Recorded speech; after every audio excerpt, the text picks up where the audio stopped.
njagala okukkulumira ababaka b'NRM bonna ne General Museveni okutwaliza wamu kubanga yayise mu nampala w'ekibiina ky'NRM ne bagaana ababaka ba NRM bonna okuteekako emikono okusansa motion era mu nkola y'emu ne tuvumirira n'ababaka b'opposition okusingira ddala Honorable Ssemujju kubanga tubadde tumulinamu essuubi nga bannayuganda mu ngeri gy'akola emirimu gye mu Parliament naye Ssemujju ne Muhammad Nsereko baba nga basobola okuvaayo ne bagamba nti bo tebasobola kuteeka mukono ku lupapula lugoba Mpuuga n'abalala kubanga muganda munnaabwe then baleke Museveni uliriza yagambye nti muganda munnaabwe anti nkujjira omu yagambye nti muganda munnaabwe oli yagambye anti yavonoddeyo naye watu yakivonodde bwekiri kubanga omuntu bwayimirira mu kamera n'agamba nti nze Nsereko ow'ekkobe siyinza kutemako mutwe gwa Mpuuga ow'engabi anti oyo yongamba Honorable Ssemujju it is okay Honorable Ssemujju n'ekyayogedde actually kyayongedde tulaga nti mu butuufu kye tubadde tumusuubiramu sikyali kubanga Honorable Ssemujju abadde nga ku record mu Parliament ng'avaayo n'alaga ensaasaanya embi Mwai Museveni gy'ayonoona ssente z'omuwi w'omusolo n'atulaga n'otulaga lindako you are less informed you cannot inform me n'akulaga n'okulaga nti Honorable gavumenti ekwata Museveni n'awa Lwaboogo ssente oyo mukodomi we n'awa Salimu Sale ssente n'awa Magoola ssente n'awa Peneti ng'akulaga nti kikyamu Museveni okuba ng'akwata ssente z'eggwanga okuziwa abooluganda lwe naye olwaleero waaba akyasobola okuvaayo n'agamba nti tasobola kuteeka ku mukono kubanga muganda munne Materasi Mpuuga yali mu musango ogwo ekyo kikyamu era tukivumirira nga bannayuganda twagala n'okumusaba waba nga akyasobola okusigaza credibility ye yetumusuubiramu Honorable Ssemujju Nganda ateekeddwa okuvaayo yetondere bannayuganda wa statement eyo kwegamba bawa ekifaananyi nti Uganda yakafugibwa abantu abavudde mu Central Region ng'oggyeko Kabaka Muteesa n'oggyako Yusuf Kironde Lulwe babinaayiisa abo nti olabira ddala nti chansi y'okufuna omukulembeze w'eggwanga ava mu Central Region tekiribaawo tekiriddamu kubeerawo kubanga ow'omu Central Region ku munne gwetwali gavumenti muganda we oli avaayo n'asiima n'amannyo ng'amulwanyisa nti Ssekikubo okulwanyisa Mpuuga ng'alinga agamba nti Mpuuga yekka ye yafuna ssente kitegeeza nti waliwo embeera lwaki owa Central Region ekikwata ku wa Central Region ojjayo n'enjala lwaki ojja no si misinforming kubanga Ssekikubo avaawa ava lw'emiyaga Buganda siba lwaki emupi w'ekalungu asumbuwa mutwe Sewungu lwaki mubakamisa ma Parliament ababiri abasatu ab'NRM side z'eri mu Western Region tebazigyeyo njala era n'emikono giganye okuwera lwaki wano bannamboozi be bali mu kuteekako emikono kiraga nti lwaki owa wano omwana wa mu Central Region ate alwanyisa owa Central Region buddala waweerawo embeera mwe temubikkirirako gwe tosobola kubikkirirako Lwanga anti tubalabise hano mufunamu Buganda efunamu ba Central Region efunamu tefunamu eba tesobola kufunamu kubanga mulabisizza kyekiddako ensinsanifu olwo kati olwo Ssekikubo asikowalinze mu Parliament emyaka gy'amaze mu Parliament Ssekikubo oteesezza nnyo lw'emiyaga esiimye walabisizza Mpuuga oba Sewungu so byonna kwegamba olabira ddala nti era nekinzijukiza nti abaana abaawano abaffe betwogera nabo Oluganda nga bwe twogera bwe bagenda wa President batwalayo lugambo na ntalo teya gundi Lwanga munne yakuzibwa ati ne bwati saata abava entunga mwe bagenda wa President bagaffe munnaye amasanyaze tugeetaaga twagala kukola factory tulina okukkiriza nti buli kintu ekiyita mu mateeka bw'oba okiwakanya olina kudda mu mateeka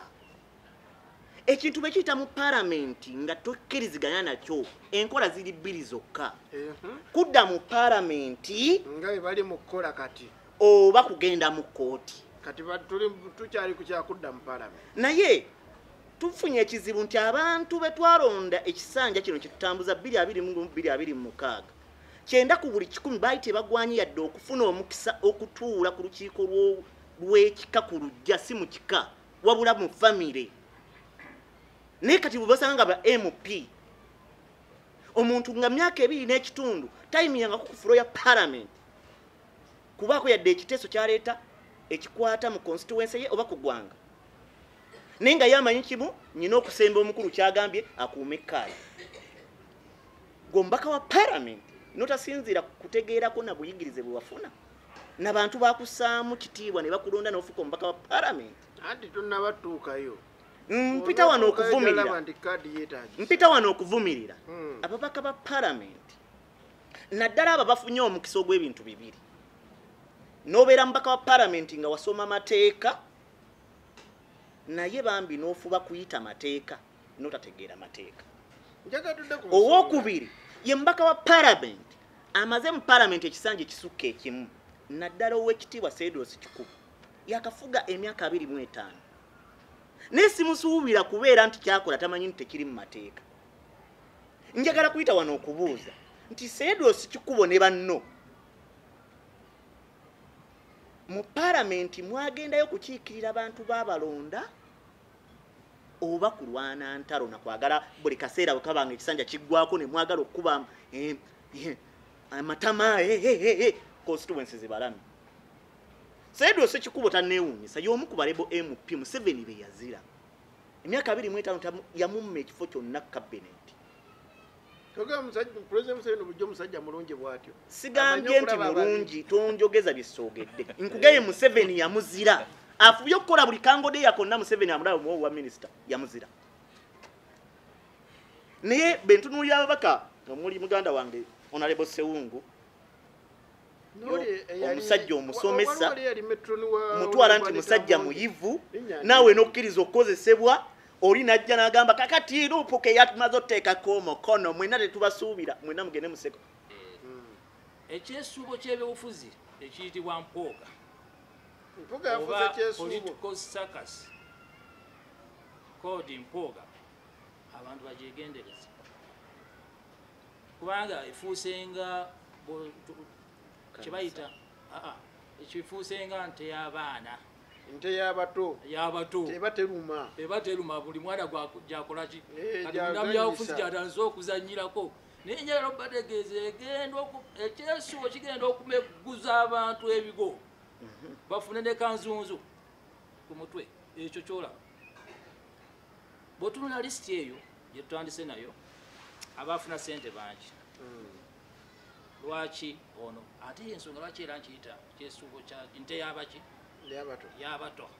kiraba lwaki ono yalondebwamu kuba zonna nsimbi zaamu wa musolo bwe zonooneka bwe zito lwaki ono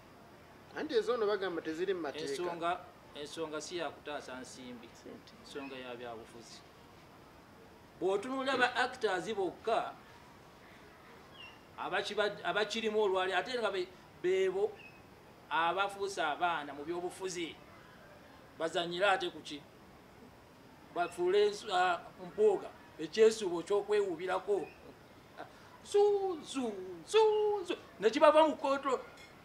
ekyesuubo ekyo si kinywevu mbabuulira kinafu kijja kutuuka bakisibisa kyayi mugwe ebigo aswa nensoda ensingo zikoleki zikutuke ate ensingo zigenda kukutuka kumaato ga zonna zigenda kusigala nga kweziri okiwulidde bali bijjukira ebigambo byo ensingo egenda kukutuka ekya kimanyikiddwa bulungi ti ababaka baayo abasinga baavaawa mu central region abaffe ekyabalina n'ekisanja tekinaggwako ekyabalina bali ku kyesuubo Joyce Emitiyana akyenyumirizaamu mu kibiina kye sawe nabamusimbako nno omuntu ono w'e Masaka anabedi waliyo ono eyasooka yagenda mu PLU ate nga PLU ekyennaku ennyo ekigenda okuluma bannayuganda nti PLU eri mu kusituka bagitereddewo ne ba RCC bagikolere mobilization buli district kubanga egimu ku mirimu gye baba batumye abo ba RCC level eyokusatu yaba RCC kola mobilization mu mwoyo gwa ggwanga ani akulembera mwoyo gwa ggwanga mu Uganda PLU emirimu egimu gye tubaweera kati sente basasula nga tubasasula n'obasasula ku mobilizingirani PLU eri mu kusituka ensingo abantu zibadde basibirako ebikoba ziri mu kukotoka eyo nuku bwegenda okuba tunuulira ebibinja byonna ebiri mu kyesuubo kino ebijja tunuuli ababaka abaludde mu paalamenti nga balowooza nabo bagenda kwesuubira kuno bakole ki bakomewo tunuulira DP block naye esuubira ni kati esobola kusitukira mwani mu mpuuga okiraba kakati ababaka bano bo zigenda kutuka ku ensingo zaabwe nga Ssekikubo ne bakuba Ssekikubo talina nsonga ndakati agenda kugamba abalowoozi beewaabwe okujjako okwerippira ku kino ebisanja bitaano kati alowooza kwagenda okukola ki okusitukira ku kino ensonga yabyabufuzi si yakutaasa nsimbi zaki zamuwa musolo nga Kagame bwe yagambye Kagame bwe yagambye ensonga ensimbi z'omusolo ezitokomokera mu mbeera ze kiraba impeachment ekulembeddwamu owekitiibwa Ssekikubo abaffe bo tebamanyi nti impeachment ezikyakola impeachment nevaayo process nevaayo newagibwa Namuganza Pasisi naye nasayininga gwe bagoba gwe baimpeachinga nalemeramu ye mwenyini yalemera mu parliament ne mu kifo Namuganza kati atajja asayininga nti ate ye baimpeachinga nolowooza nti ye ba impeachment nti omuntu okubeera omuganda musango omuntu okubeera ne tribe ye tegubangako musango omunyankole bwabba lwabo bwabba gufuuka musango abantu abatiise n'okwogera ku ggwanga lyabwe ebikabe bavaamu ekerawo okujubulula debate eno nkuwadde ekikyo omukisa n'oyogera ekakutiisatiisa abantu kulemererwa okwogera kikaki ogamba Muhammad Nsereko nti si wakobe lwakikaki bwe kitegeeza nti owekkobe bwabba teguba musango omunyankole bwabba guba musango baavaayo n'avuga nti nze sijja kukkiriza kulya mbizi kuba ndi musiraamu ogwo guba musango omusiraamu tetuganye tubuuza ekibuuzo omuganda bwabba si musango omunyankole bwabba gwe musango munyankole ki eyabbye gwe bavunaana bulijjo atugamba nti lwaba ogwe yatwala ssente onebose mujja ali ku record wano kusosola mu mawanguze kola Enefik Media. Njaga tubeere nga tutandika omulamwa gwaffe ogw'olunaku olwaleero tuli ku nsonga eri mu parliament olupapula olutambula emikutu emigatta abantu nduyina olupapula etwalabirako essente zino era nawe lwali ku mikutu emigatta abantu era twaluleeta wano nalo ne tulwogerako kanne luno nsaba tulwogereko kuba nalwo nzize nalwo nti olupapula olwo luliko essente zino zetuli mu kubanga twogerako nga bwe nalufunye bwe nduyina wano nga Parliamentary Commission Recurrent and Development Budget Financial Year 2023-2024 era nga luli certified Clerk of Parliament neyasobola okuba nga luteekako omukono twala tubeere nga twogera ku lupapula luno lupapula luno luliko paati yaffe gye tusinga okuba nga twagala eriko retirement benefits for former speakers and deputy speakers appendices 2.1 and 2.2 bwe basinga okubeera mu lupapula luno naye lumaliriza mulimu ne service award to the leader of opposition era mulimu sente zaweebwa retired speaker of the 8th parliament honorable second emiliyoni 340 mu emitwalo 95 mu 754 retired deputy speaker wa 8th parliament ali honorable Kadaga yafuna miliyoni 313 mu emitwalo 76 mu 1338 then retired speaker wa 10th parliament honorable Kadaga nafuna miliyoni 304 kitegeeza yeye honorable Kadaga yafuna miliyoni 653 then deputy speaker wa 11th parliament yali honorable Among nendoza kyali kiseera kitono yafuna miliyoni 205 ne tiyamalako kisanja kye bwemba seerabidde kati awo tugenda ku service award to the leader of opposition yafuna kuliko miliyoni 5 so awo ensinga okwagala okubeera nga nteekesa ate abalala bo tebafuna kankomaawo wano waliwo ne bana abasatu abafuna miliyoni akawumbi kamu miliyoni 2 so toto yonna eyagenda bwali obuwumbi 3 mu miliyoni 6 kati njagala wenjagala tujje kuba wano wewali ekizibu kiri wano njagala omayinza ebintu ebimu sibitegeera bulungi parliamentary commission ne budget eno financial year 2023-2024 kyeki nsaba mukintangazeemu kuba kino kyekigenda olaga nti Honorable Mathias Mpuuga sente zino yazifuna yazifuna either mu bumenyi bw'amateeka oba nga teyamenya mateeka mu butuufu so nekyaki njagala otunuulira nti lwaki target eri nnyo ku Honorable Mathias Mpuuga kyensembyayo ekyo tujja kimaliriza nakyo yensonga ya ani aleese kino njagala tutandikira awali lwaki tuli nnyo ku Honorable Mathias Mpuuga abalala tubalese okusookera ddala njagala kutegeeza moderator wamu n'abatulaba nti parliamentary commission ke kakiiko oba oliawo akateekerateekera parliament omanyi parliament kiwayi ekikola gavumenti naye bwe kimala okubeera ekiwayi kibaako n'akakiiko akakiteekerateekera oba akateekera engeri bamemba ba parliament ne budget framework ya parliament bwegenda okutambula kakati naye akakiiko ako kasigala nga kateekeddwa okukola ng'etteeka bwe likola ki bwe liragira olyose nnyo n'otukola obulungi obutagambika n'otuleetera ekiwandiiko kino kubanga kyatambudde ku mikutu migatta bantu era nga kiraga n'okulaga fojari ez'enjawulo ekiwandiiko kye nabadde nakyo kyabadde kiraga nti bakomishona ba palamenti ab'NRM abasatu baafuna emitwalo 80 so si obukadde 400 kino nze kyenina obukadde 400 naye nze kye nalabye nga kikola toto ya mitwalo 4 emirundi 3 kyekiwandiiko ekyabadde kitambula naye nzijaawo okusookera ddala oyogedde bulungi nnyo lwaki right honorable speaker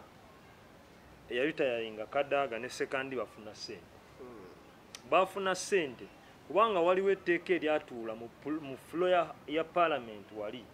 ne liteekerateekera abakulembeze abo abawawumudde era kyova olaba nti ne Naalongo Anita Amongo essaawa zino ali mu scrutiny kubanga yabeera deputy speaker tuli fenna ekisanja Olanya we yafiira kuba kati wano bamubala Olanya we yafiira yabeera deputy speaker naye ng'ekisanja tekinaba nakuggwako scrutiny kitegeeza kutunulamu kukuba mu ttooki mu bisitu ebyenguzi kakati njagala nkubule nti abantu bano bonna be bawaadinze wano waggulu wano bawaadinze mu tteeka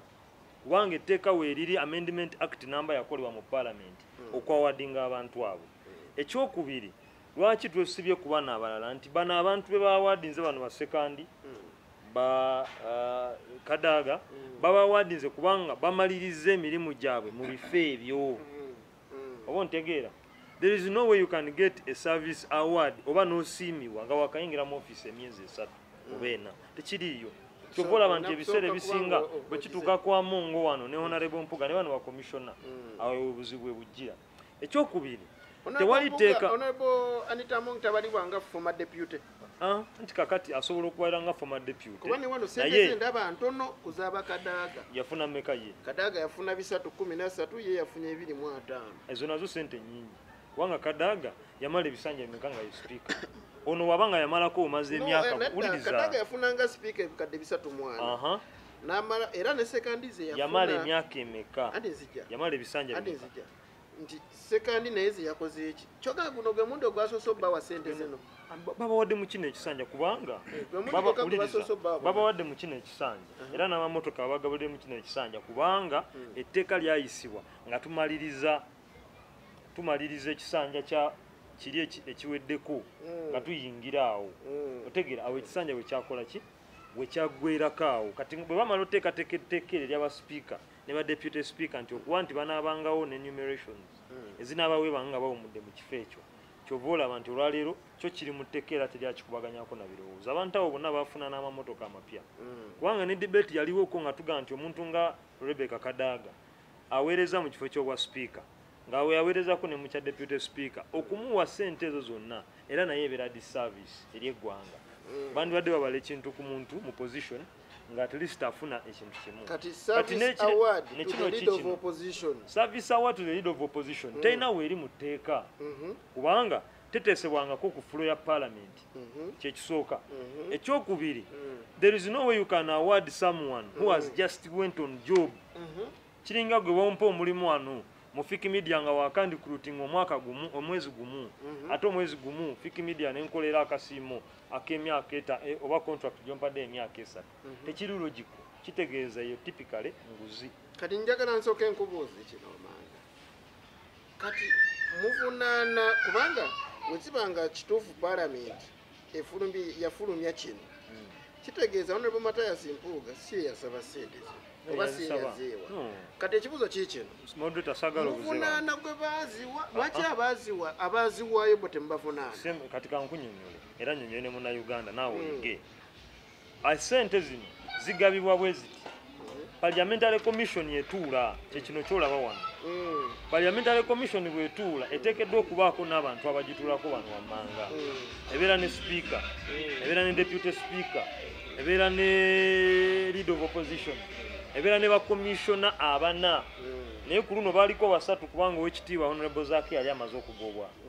Kutuulako basatu. Kutuulako Prime Minister w'eggwanga, kutuulako Anthony General, kutuulako Minister wa Finance Kasajja. Naye Parliamentary Commission eno eyatuula abantu baalinga bano abataano abagituulako. Kwaliko Speaker, Deputy Speaker, bano ab'NRM bakomishona abasatu ne leader of opposition. Ogambe balinga bana. Kati nindako kasike nkunyonyola abatuula kubanga ndiriza nkunyonyole zino ssente ziri minated for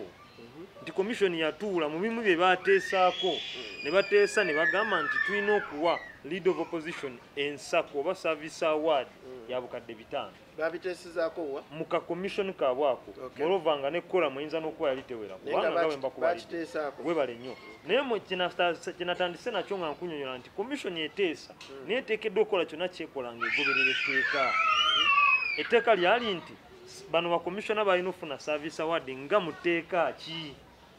Wange no commission mpulidde kansooke nnyonnyola abantu bawulire. Njagala nkutegeeze nti commission wakwadde erina obuyinza okuteekateeka naye teteekeddwa kuteekateeka kiri wabweru wa tteeka. For example, bamemba ba parliament abo commission yesalawo emisala n'allowances ze banaafuna naye tebayinza keera ku makya ne bagamba nti emirimu gyonna egiri mu parliament gigenda kuyimirira essente zonna zibeere nga zidda ku babaka. Kino ndooza kyensembayo nakyo then ngende ku munna NRM nja kudda olw'obufunda bw'obudde. Ogambye nti Honorable Mathias Kasajja teyaliiwo. Ogambye nti Prime Minister teyaliiwo, Anthony General teyaliiwo, Loza Beebo besikala abatula ku tebaaliwo. Webe maze okutuula okakasa otya nti asa tebaaliwo? Tebaaliwo, it is on record because mwe mutula mu commission aga commission ebeera nga wola business committee eyaffe ku division naye kibeera ku record wabeerawo n'attendance. Nabbanja is on record yali Kalungu ng'agamba bampuuga gye beegabira obukadde 5 twaliyo ne Anthony General yennyini ali ku record mwami kiri wa Kiwanuka ne Kasajja Nabbanja saagala ogaye nti Nabbanja mukkiririzaamu kubanga yayogera n'akamwake era nga bulawe twamukkiririzaamu ng'atugambye nti alina kibalama nakati twamukkiririzaamu bw'abagamba nti President Museveni musajja mulungi nga muwakana anti kubanga ekyo kirabika kyanjawulo. So ekyo njagala nkitegeeze nkubule moderator yadogeza okubuzaabuza abantu naye njagala okutegeeza nti Mathias Mpuuga Nsamba n'abakulembeze bano bakomishona abasatu baalya ssente z'omuyi w'emusolo nga tebateekeddwa kuzifuna mu tteeka kubanga ekyo nakyabawo. Naye njagala kumaliriza na kino, njagala okukkulumira ababaka b'NRM bonna ne General Museveni okutwaliza wamu kubanga yayise mu nampala w'ekibiina ky'NRM ne bagaana ababaka ba NRM bonna okuteekako emikono okusensa motion era mu nkola y'emu ne tuvumirira n'ababaka b'opposition okusingira ddala Honorable Ssemujju kubanga tubadde tumulinamu essuubi nga bannayuganda mu ngeri gyakola emirimu gya mu paalamenti naye Ssemujju ne Muhammad Nsereko baba nga basobola okuvaayo ne bagamba nti bo tebasobola kuteeka mukono ku lupapula lugoba Mpuuga n'abalala kubanga muganda munnaabwe then baleke Museveni uliriza yagambye nti muganda munnaabwe anti nkujjira omu yeyagaye nti muganda munnaabwe oli yagambye naye watu yakivuunudde wekiri kubanga omuntu bwayimirira mu kamera n'agamba nti nze Nsereko ow'ekkobe siyinza kutemako mutwe gwa Mpuuga ow'engabi anti oyo yongamba Honorable Ssemujju. It is okay. Honorable Ssemujju n'ekyayogedde actually kyayongedde tulaga nti mu butuufu kye tubadde tumusubiramu sikyali kubanga Honorable Ssemujju abadde nga ku record mu parliament ng'avaayo n'alaga ensaasaanya embi Mwai Museveni gy'ayonoona ssente z'omuwi w'omusolo n'atulaga n'otulaga lindako you are less informed you cannot inform me n'akulaga n'okulaga nti Honorable gavumenti ekwata Museveni n'awa Lwaboogo ssente oyo mukodomi we n'awa Salimu Sale ssente n'awa Magoola ssente n'awa Peneti ng'akulaga nti kikyamu Museveni okuba ng'akwata ssente z'eggwanga okuziwa abooluganda bwe naye olwaleero waaba akyasobola okuvaayo n'agamba nti tasobola kuteeka ku mukono kubanga muganda munne Materasi Mpuuga yali mu musango ogwo ekyo kikyamu era tukivumirira nga bannayuganda twagala n'okumusaba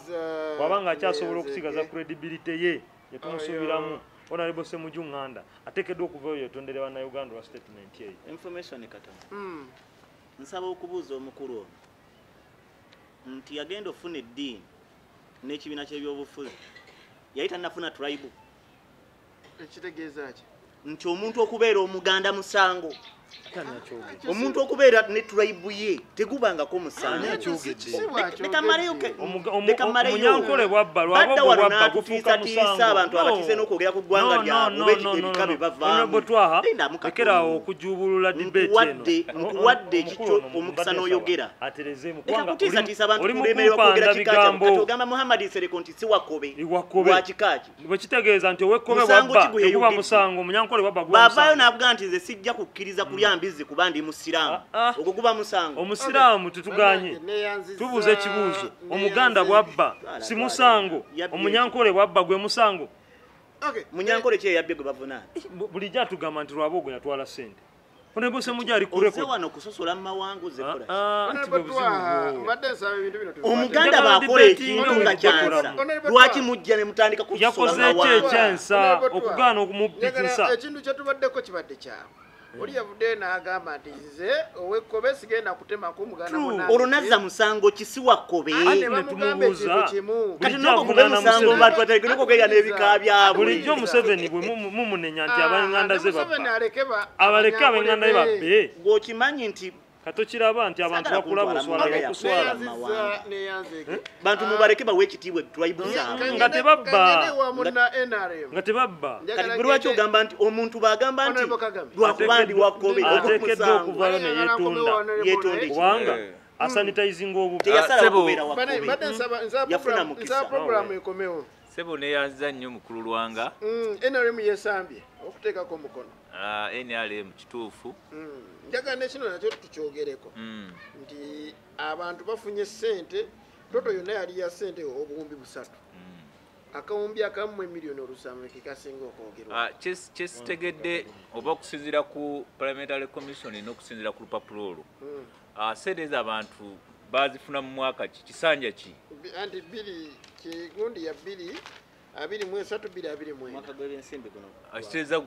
bya jojuzi wano bawe bazifunira kitegeeza nti emikono abantu gye bali mu kunoonya bassekikubo anyono w'ekalungu basewungu batumalira budde nga paalamenti era tulina ekizibu kyamaanyi nnyo nze bwe mbadde mwogera ku bya ssente mbuze n'okusituka ntambule kubanga nze bwe mpulira ssente empitirivu ezigenda ku bantu abatono ennyo mpulidde nga n'amaanyi sirina naye bo bano olwokuba bano balina olutalo lwa Mpuuga lwe balwana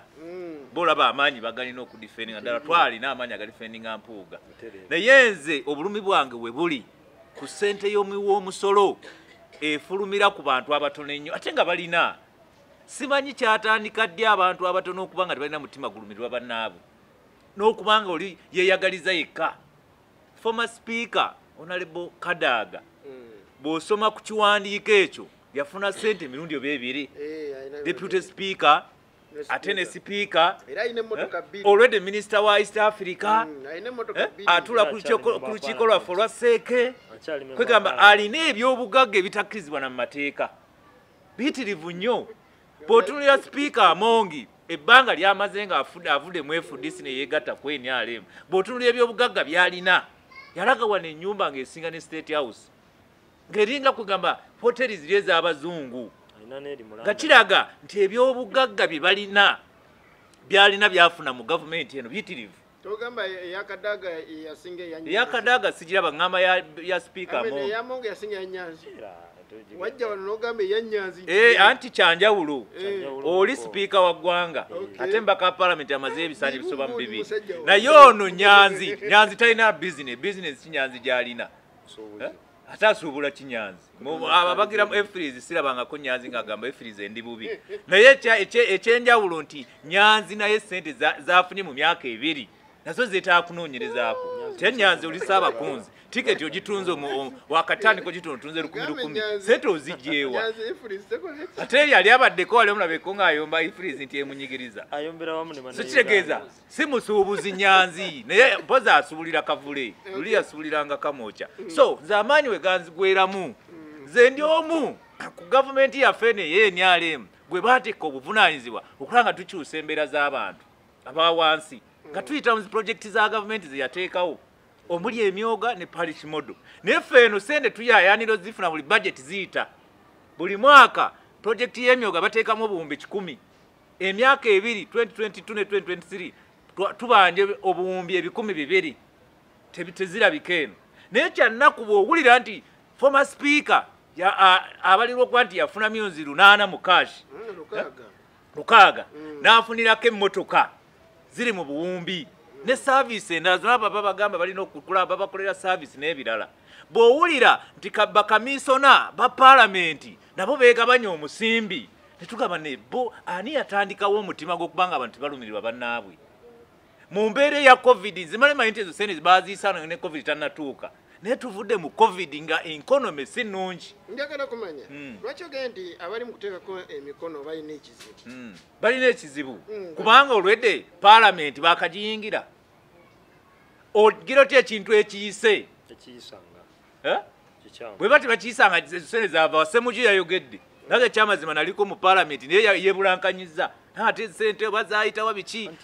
kutusiba akatambaala mu maaso sente baaziyisa nga ziri mu mateeka nga bwe kiri ate zayitawa gwe waziyisa banze Kagame omwogezi w'ekibiina ow'ennansana nze nayisa sente okuba nti bakamisona n'abakungu abakoledde palamenti bafune sente ezo kitegeeza basewungu baaliwo basekikubo naye tebalina mutima gulumirirwa ffe n'abawagizi b'ekibiina abanayuganda abawa omusolo ne tubeera nga projekiti ziganye okutambula naye nga bo bali balubatu be bali mu kwegabanyaki era ffe olumu ebyo bitumalamu amaanyi njala okuyita wano ntegeeza pulezidenti ne bakama baffe abakulira pati yaffe n'abafuga abakulembera abateekateekera eggwanga lino ti ebintu ebimu bituswaza byali badde tebijjala ku fulo ya palamenti kubanga ffe twali badde n'ebyo twabyerabira naye Ssekikubo nzera njala okunyingira Ssekikubo ne banne oyo gundi oyo ani ow'ekalungu mutukoze bubi nnyo kubanga ensi njavu mwongera okutukyayisa ffe abantu ba wansi kubanga buli lwokomyawo mbu sipiika yatwala myonzi 6 ono mpuuga yafuna myonzi 5 ffe mutumenye emitima tulinira eno sente za PDM tetuziraba sente z'emyoga ziganye sente za ghetto ziganye okufuluma ate gwe bw'okomyawo mbw'onoonya mikono mbugijjamu mpuuga bwesige ffe oyongera tukutula emitima ku sayidi ya Ssekikubo nono w'ekalungu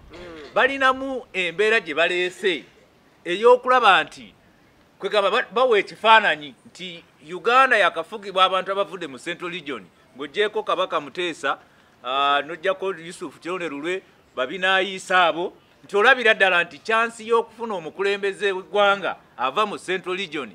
tekiribaawo tekiriddamu kubeerawo kubanga ow'omu Central Region ku munne gwetwali gavumenti muganda we oli avayo n'asimba n'amannyo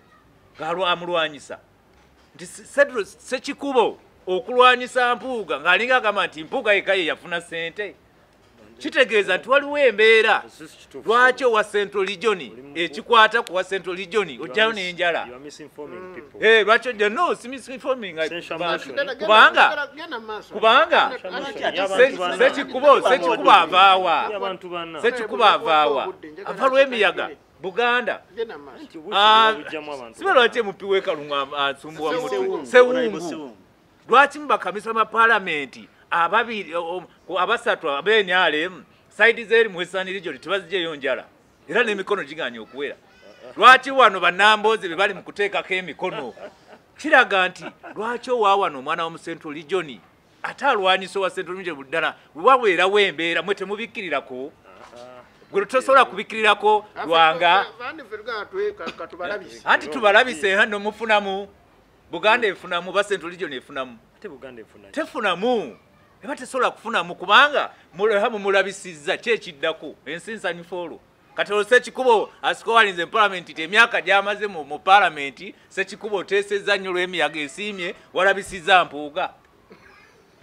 oba Sewungu so byonna kwegamba olabira ddala nti era nekinzijukiza nti abaana abaawano abaffe betwogera nabo Oluganda nga bwe twogera bwe bagenda wa president batwalayo lugambo na ntalo teya gundi Lwanga munaye yakuzibwa ati ne bwati saata abava entunga mwe bagenda wa president bagaffe munaye amasanyaze tugeetaaga twagala kukola factory kyovulaba nti ebitundu ebimu byekubiddemu kenkulaakulana naye nga kiva ku bano ba Ssekikubo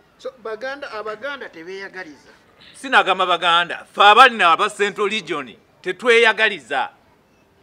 basaasira bagaye nti Kagame nti ayagala kuleeta tribalism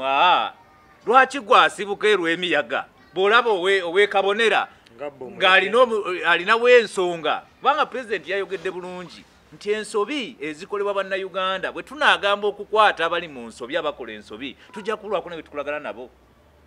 bakulaze bonna ba former speaker beetaaga nabo kusimba munwe tosonga mu Mpuuga yekka songako ne Kadaga ebyobugagga byalina zino yali badde azireka n'aziteeka mu ggwanika ly'eggwanga wali batoga nti Amongo kyali speaker wa parliament zireze ez'okwera deputy at least zizzeeyo lwaki olemera ku Mpuuga yekka kitegeeza waliwo problem so njagala kunzika bwe nti bantu mmwe okwegabanya omusimbi gw'eggwanga mutukoze bubi nnyo ffe ne tubeera eno nga twambala zino essaati ne tuboogerera naye nga ffe eno tuli mu buzibu projekiti zimuzitukwasiza tuyambe abantu sente temuzituwadde ate muli mu kuzeegabanya jakusaba Katonda abasaasire mwekube mu mitima neyanze leero ng'olumiddwa nnyo ati sente zikka eno wansi sente tezikka ate ogenda olya nga beegabanya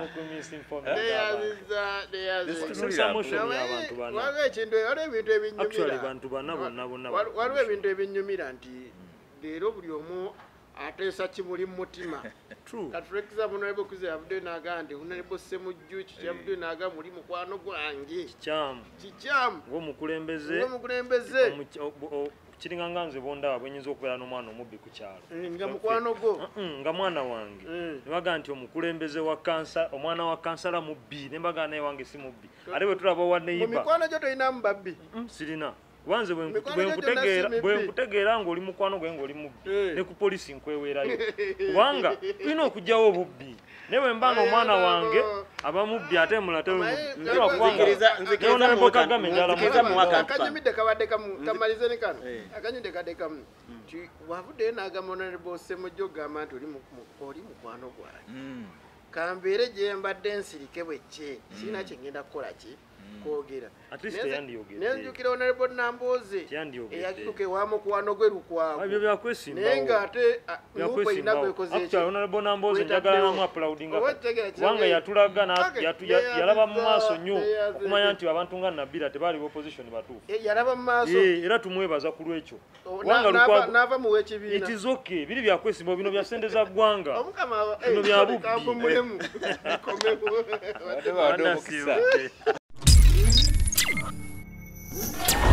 Edific Media.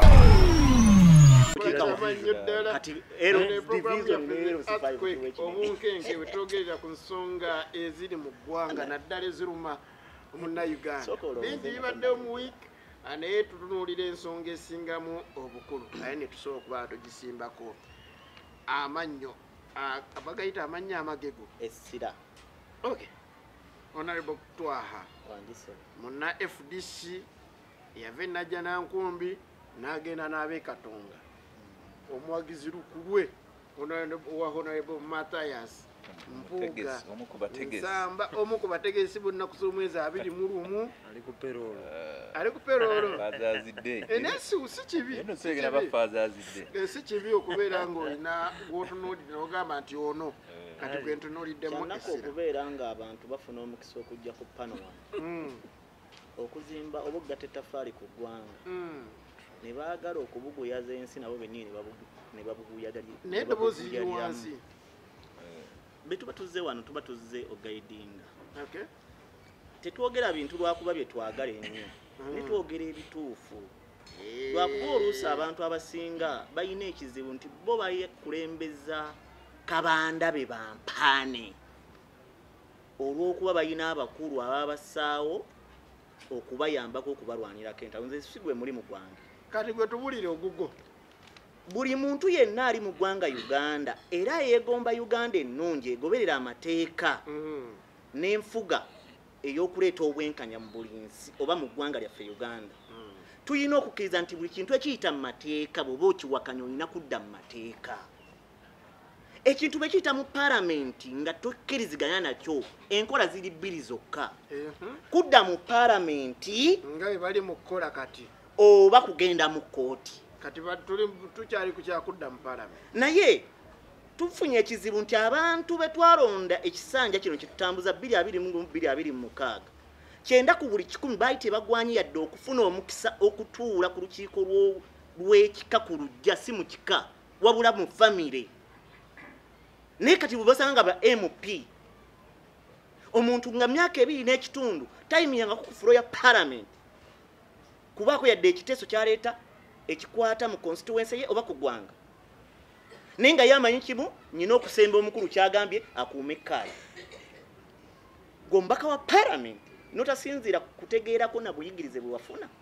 n'abantu bakusaamu kitiibwa ne bakulonda n'ofuka omubaka wa paalamenti anti tonnabatuukayo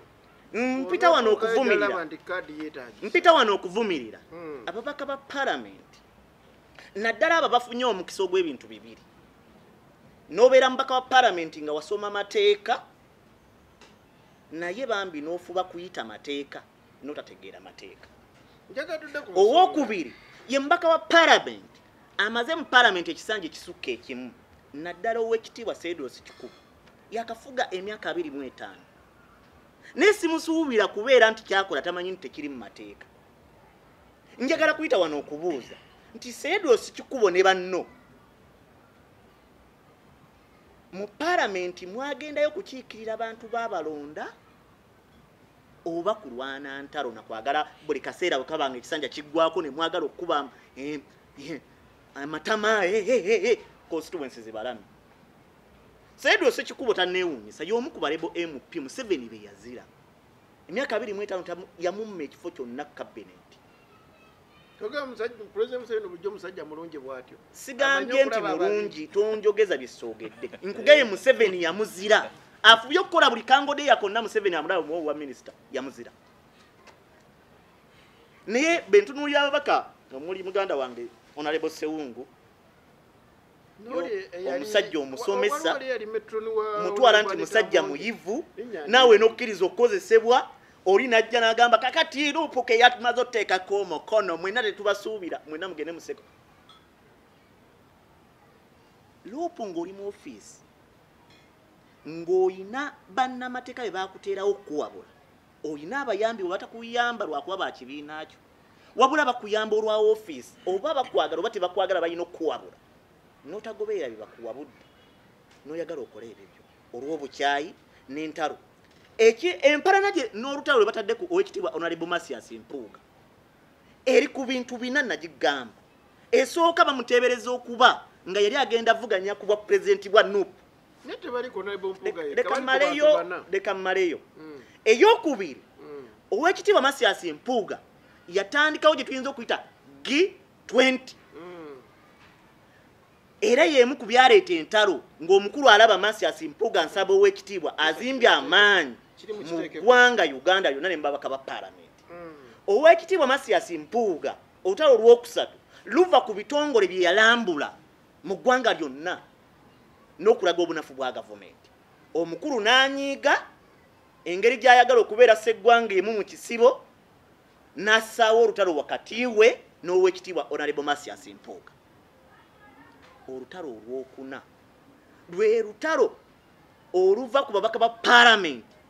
Honorable Ssejjirinya Muhammad ne Alan Ssewanyana.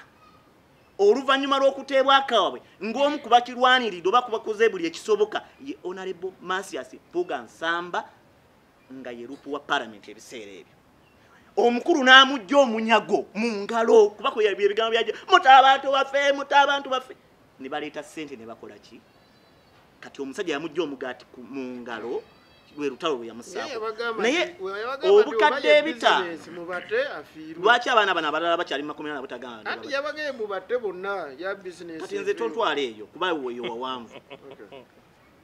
Olutalo olwa miliyoni 5 tebalwogerako lwakuba balwanyisa nguzi. Balwogerako okuttattana erinnya ly'owekitiibwa Masias Mpuuga Nsamba n'okumusiimula mu byobufuzi by'eggwanga. Era bakikola lwa bukyayi na bujja. Naye enkola sente zo yazifuna mu mateeka. Sente yazifuna mu mateeka. Sente ekimu ku biteekerateekera paalamenti ye komisioni eyo. Komisioni eriko balooya. Komisioni bamala okuteesa bazzaayo muligo oba mu lukiiko olufuga paalamenti olw'amateeka ne lutunulamu. Sinakyokka bakireeta ku paalamenti okuyisibwa mu bajeti. Kati bano ababaka ba paalamenti abalondebwa ebuvunaanyizibwa bwabwe emikulu buli busatu kuyisa bajeti oba na kugirondoola, kuteekateeka mateeka oba kubaga mateeka na kukiikirira abantu bakulonda. Kati ababaka ba paalamenti bano abasaako emikono sente ezo zaayitawa kuba zajja mu paalamenti baali luddawo okuzigoba. Bagamba bo tebaalimu. Lwaki tebaalimu nga babaka ba paalamenti? Kati abo bennyini be bagwanye okuvaayo balizayininge. Era senga kibadde abantu mu constituency gye tuwangalira ewali ababaka abataliimu nsa abatadde ekiwandiiko ku mukono nga beevunaana omusango. Abataddeko omukono ku ekyo ekiwandiiko ekijjamu bakomisona obwesige babadde beeraga obunafu n'obujega n'obukakamu bw'okumanya n'obutaliimu nsa era nga tebagwanye kubeera ababaka ba paalamenti. Ekintu gwe wennyini kye wayisa n'okiwa omuntu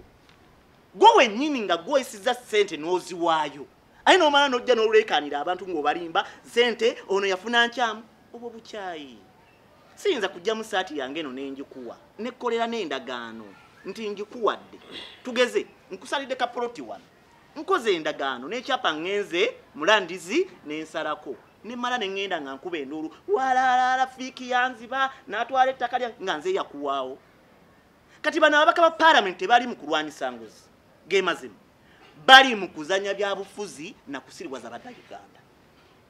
olw'okunoonya kkaadi ya NUP n'okubuzaabuza mu constituency gye bava okulimba nti abantu nti babadde balina kye bakola mu paalamenti basobole okuddamu okuwangula ebifo naye nga okuleeta motion eyo ku floor ya paalamenti. Nkugambye bali mu kuzanya byabufuzi. Kyembuuza mwe mmanyi muli ku kituufu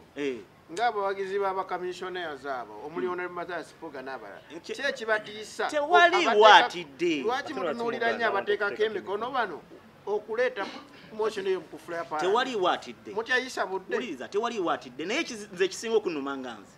kwe kumala obudde ku kintu kye mwamala dde okuwaayo nga waliwo ebintu bingi ebyayitesebwa. Kati kankubuulire, waliwo omukyala bamuyita Penet bamuwa tiriyoni namba okukola eddwaliro ly'e Lubowa yadde omusingi teguzimbibwanga. Minisita w'ebyensimbi tebateesangako nti babugyemu obwesige eyakwata ssente n'azisayininga nezifulume nanti kati baba yaziwaayo. Lwaki kampuni ya Penet tebagamba nga tugijjemu obwesige? Lwaki bo bennyini tebagamba nti naye ssente zetuwaddeyo ez'eggwanga ezitalina kye zikoze tulekulire badde mubalonda abantu ab'ensa abanaayisa ssente z'eggwanga mu paalamenti n'azirondoola? Baali bakikoze bo bennyini baafuna miliyoni 80 bazizaayo zaali si za bumenyi bw'amateeka gweokimanyi nti mu Christmas babawa obukadde 2 gwe wafuna mmeka abantu abamu baleke kukozesa bukyayi na kusiriwaza abantu olw'okuba bambi abantu tebamanyi gweomuntu n'ofuna omukisa n'ojja wano ku muzindaalo noga tomulabise gwe olw'okuba omaze okufunayo eri omusokoto ojja ogwira abantu ku ddalo eyo enkola si nnungi okugwiranga ku bantu eddalo okubagala okubatemako emitwe gw'ozanyireko ebyobufuzi byo be tuba tuteekateeka ozimba eggwanga eddamu tulina okukkiriza tube n'amateeka omuntu bw'afuna ssente mu mateeka yadde nga gw'olaba si ye yaali zifunye gw'obadde ozigwanidde muwa omukisa azifune naawe olwane okwenyigira mu nteekateeka naawe obeeko kampumulemu katono bansabye mpumulemu sobola okugenda ewa mbadde njagala kumaliriza katono nnyo mu sekendi programu eno nja kudda nkuwe kampumulemu katono zije Enefik Media. abaliko mbakyamanyi ddala kale kamaliriza kyenjagala okusaba ababaka ba palamenti okusingira ddala abali mu kisanja kino bakkirize be baba tebamanyi mateeka bakozese kacyansi akatono ke baafuna okuva mu S naddala S1 mpaka mu S6 omubaka wa palamenti nkusuubira okuba nga osobola okusoma oluzungu n'okuluvvuunula waliwo eyabisomye obulala bw'obanga obadde tomanyi kuluvvuunula ebiseera ebisinga palamenti ebawa omukisa okuba we bagenda okuteesaako nga tebannatuuka mu palamenti mufune ababayambako musobole okuyisanga ebintu bye mutegedde ekintu kyotategedde toddamu kiisa essente ezaweebwa komisona wa palamenti owekitiibwa Honorable Masias Mpuuga Nsamba zamuweebwa mu mateeka naye kino bakikola okuttatana erinnya lye n'okumukakkanya neyanza neyanze mateeka ki Jema mukama wammwe president wa Jema ate yali mu musango gw'abano amugoba so ensonga lwaki ndooza ye tasobola kuteekako na mukono kuba ate ali mu kkooti olwoya mabirizi yamututte wadde no baŋŋamba nti ate mwamugoba naye ndooza akyaliko kuba president bamugoba kyanalaba kya mundu press conference omukudu guno abantu bagubwa ekitiibwa era ebiyitako byonna tebabitwala ng'ebimikudu emirala so wegendeza ennyo amaloboozi agayitirako genda mu audience neyanziza ekyesuubo ky'ebyobufuzi ekiyitibwa mpooga yafuza ekyesuubo political circus code mpooga abantu bagyegendereza kubanga efuusenga kyebayita ekifuusenga nte y'abaana nte y'abato eba teruma buli mwana gyakolaki katinamyabufuzi gyatandise okuzanyirako naye njagala bategeeza ekyesuubo kigenda okumeguza abantu ebigo bafune ne kanzunzu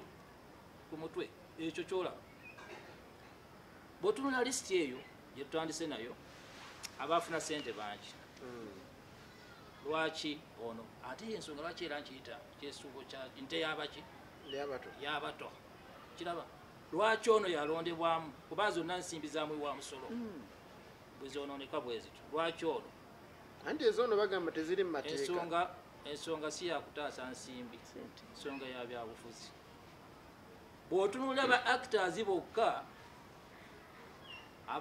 abakirimu olwali ate nga beebo abafuusa abaana mu byobufuzi bazanyira ate kuki bafuule mpooga ekyesuubo ky'okwewuubirako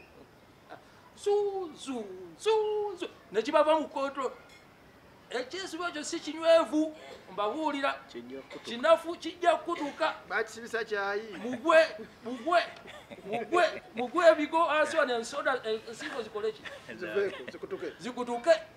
ate ensingo zigenda kukutuka kubanga togamba zonna zigenda kusigala nga kweziri okiwulidde bali bijjukira ebigambo byo ensingo egenda kukutuka ekya kimanyikiddwa bulungi ti ababaka baayo abasinga baavaawa central region abaffe ekyabalina n'ekisanja tekinaggwako ekyabalina bali ku kyesuubo Joyce Emitiana akyenyumirizaamu mu kibiina kye saale nabamusimbako nno omuntu ono w'e Masaka Anabedi waliyo ne yasooka yagenda mu PLU ate nga PLU ekyennaku ennyo ekigenda okuluma bannayuganda nti PLU eri mu kusituka bayitereddewo ne ba RCC bagikolere mobilization buli district kubanga egimu ku mirimu gye baba batumye abo ba RCC level eyokusatu yaba RCC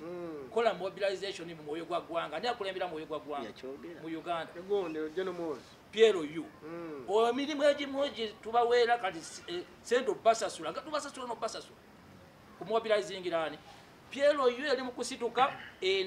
ensingo abantu badde basibirako ebikoba ziri mu kukotoka eyo nuku bwegenda okuba tunuulira ebibinja byonna ebiri mu kyesuubo kino ebijja tunuulira ababaka abaludde mu palamenti nga balowooza nabo bagenda kwesuubira kuno bakole ki bakomewo tunuulira DP block naye esuubira ni kati esobola kusitukira mwani mu mpuuga okiraba kakati ababaka bano bo zigenda kutuka ku ensingo zaabwe nga Ssekikubo ne bakuba Ssekikubo talina nsonga ndakati agenda kugamba abalowoozi beewaabwe okujjako okwerippira ku kino ebisanja bitaano kati alowooza kwagenda okukola ki okusitukira ku kino ensonga yabyabufuzi si yakutaasa nsimbi zaki zamuwa musolo nga Kagame bwe yagambye Kagame bwe yagambye ensonga ensimbi z'omusolo ezitokomokera mu mbeera zino kiraba impeachment ekulembeddwamu owekitiibwa Ssekikubo abaffe bo tebamanyi nti impeachment zikyakola impeachment nevaayo process nevaayo newagibwa Namuganza Pasisi naye nasayininga gwe bagoba gwe baimpeachinga nalemeramu ye mwenyini yalemera mu parliament ne mu kifo Namuganza kati atajja asayininga nti ate ye bagobe nolowooza nti ye ba impeachment nti eri sinsiya kubagikola kujjawo nga balina ekirala era amaliza abagamba abalonzi mutunuule ennyo abo abakoze eki politics mutunuule ennyo abo abagambye okusayininga bw'abagamba politics okiraba DP block bo tebali mu parliament nabo ne bajja ate bongera okuyuzaamu kubanga bo balaba nti ate nuupu eba ekolaki enafuwa bo kyebabaza bwe bakitunuulira tewaliwo na effort buli omu gyateekera nti let's reconcile these people buli omu ayagala kibeere nga bwe kiri wano buli omu kibeere nga bwe kitenga kigenda bamega tewali agamba nti katubagatte ate nga nsonga nyangu nnyo okugatta ku zino miliyoni 5 ziyatwala ne miliyoni endala ezoonoonebwa apparently Ssekikubo ne banne bali mu kuwuddiisa eggwanga ne bannansi mirundi mingi nnyo nga ensimbi z'abannayuganda we zoonoonekera bajeti eno eba yakamala okufuluma nga ne koota ya disbursement ezigenda sente gye zinaakola koota ya disbursement ntegeeza nti okugaba sente zino kati bajeti emaze okuyisibwa zigabibwa okugenda gye zirina okukolebwa zigenda bagaba buli myezi ena kye bayita koota nga tennaba kukolebwa supplementary zikola ki zijja naddala okuva mu state house nti twongeremu zino nga neze baba tezinnatuuka awo ensimbi bwe zitokomokera kati apparent ababaka bonna bagenda kuba bafokasinze ku kino kya sensha ng'eno zikola ki nga ziyitawo okiraba naye nga maliriza nze kino ensimbi zo zaali mateeka tezaali mateeka ffe tulinayo omubaka wa palamenti era gwotandikiddeko na lwaki asimbyewo Nakakongo agezaako okusavinga face ya parliament obutagenda mu kuswala n'ababaka banne naye balemeddwa kukimanya ali ku legal committee ya parliament nga 12 ogwokuna 2023 legal committee and parliamentary affairs yatunula mu budget zonna ezireeteddwa ez'ebitongole ebyenjawulo nga ne commission mwekola ki mweri ng'ensimbi ezo mweziri bo nga legal and parliamentary committee affairs ne bakiyisa nekiyitawo awo parliament etandika kiyingiramu eyingira mu lisiti yonna by the way nga boogisomyawo budget yaabo bonna tebalina nsonga gye balaba ate basalisaamu akatundu oba bakinegirectinga nga komiti bonna bagituulako neva kweyo negenda mu ekiyitibwa budget committee eyo list n'endala zonna nga bwe zijja budget committee nayo nekikola ki nekiyisa kati budget emala okukola scrutiny ya budget committee emala okukola scrutiny ya buli kitongole kireese budget yakyo ya 2023-2024 eyanja budget okutwaliza awamu ababaka bonna bayisaki budget kiraba kati lwaki ekigejera kigenda okugira ababaka bano abali mu kusenshalinga tebakola mulimu gwabwe basikali ba gatekeepers bebaka omubbi amaze okugenda ayingidde mu nyumba bekalakasa abalonzi mutunulira abantu abo tebakola mulimu gwe mwabatuma ensimbi si zino zokka $5,000,000 wabula zonna bwezityo ez'eggwanga bwe zitokomoka mu ngeri eyo tebakola mulimu gwabwe okiraba era bonna bwe bamutunuzaamu toshi fumiitirizaamu gatekeeper baali badde bakiziyiriza eri ate kati sekikuba omulimu gwali mu kuzannya abawuddisa balema okutunula zino supplementary ezikola ki ezijja era baddemu kyekimu abange amata agayiise n'agakyali mu kanya agatannayiika galiwo agandisaanye okulwanirirwa gano gayiika zino bwe gaba mata gayiika gali ku ttaka naye ate mu kifo ky'okulwanirira agakyali mu kani galeme kuyiika mutunule mu supplementary ezo muziwe obudde this time round muli mu kulwanya gano agakola ki kyemukola mukitegeera Dr. Ngomuzika kyekyo information naye munzikiriza obudde sirina paka wiiki ejja mukama banvumire mubeere bulungi mwerayatebera programu yaffe ebeerawo buli lwakuna gye tutandiseewo tugenda kubanga tugibeerako guli naku lwakuna saa zijjaba 11 mubeereeko naye mubeere nga mugirinda ngawe mulinda eno tusaba neeri mugirinde programu eyo bagiyita Uganda eragawa mubeere bulungi